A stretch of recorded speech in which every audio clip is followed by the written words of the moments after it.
സ്ത്രീകൾ വളരെ നിസ്സാരമായി എൻജോയ് ചെയ്തിരുന്ന ഒന്നാണ് പ്രസവം.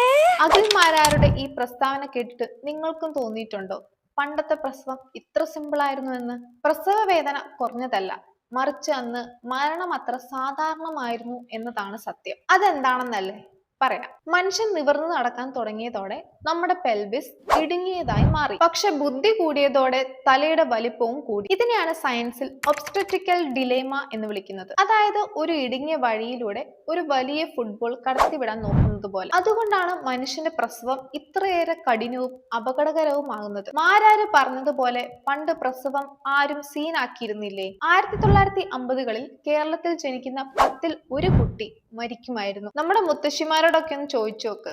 പ്രസവിക്കാൻ പോകുമ്പോ അവർക്ക് ജീവൻ തിരിച്ചു കിട്ടുമോ എന്ന് പോലും അവർക്ക് ഉറപ്പില്ലായിരുന്നു. പക്ഷെ ഇന്ന് കേരളത്തിലെ ശിശുമരണ നിരക്ക് വെറും 5ആണ്. അതായത് അമേരിക്കയുടെ ഒപ്പമാണ് നമ്മൾ. ഇത് സംഭവിച്ചത് പ്രസവത്തെ നമ്മൾ ആഘോഷമാക്കിയത് കൊണ്ടല്ല, മറിച്ച് 100% ആശുപത്രി പ്രസവങ്ങളും അത്യാധുനിക മെഡിക്കൽ സംവിധാനങ്ങളും വന്നതുകൊണ്ടാണ്. അഖിൽമാരാര് പറഞ്ഞത് സ്ത്രീകൾ പ്രസവം ആസ്വദിച്ചിരുന്നു എന്നാണ്. എന്നാൽ സത്യം അതല്ല.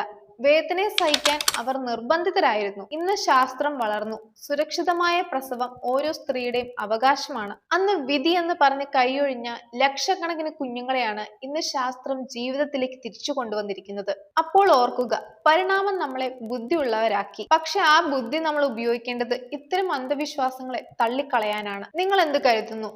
പണ്ടത്തെ പ്രസവമാണോ അതോ ഇന്നത്തെ സുരക്ഷിതമായ ശാസ്ത്രമാണോ ശരി? ഇതുപോലുള്ള ഇൻഫോർമേറ്റീവ് വീഡിയോസ് ഒക്കെ ആയിട്ട് നമുക്ക് വീണ്ടും കാണാം. Like, share and subscribe.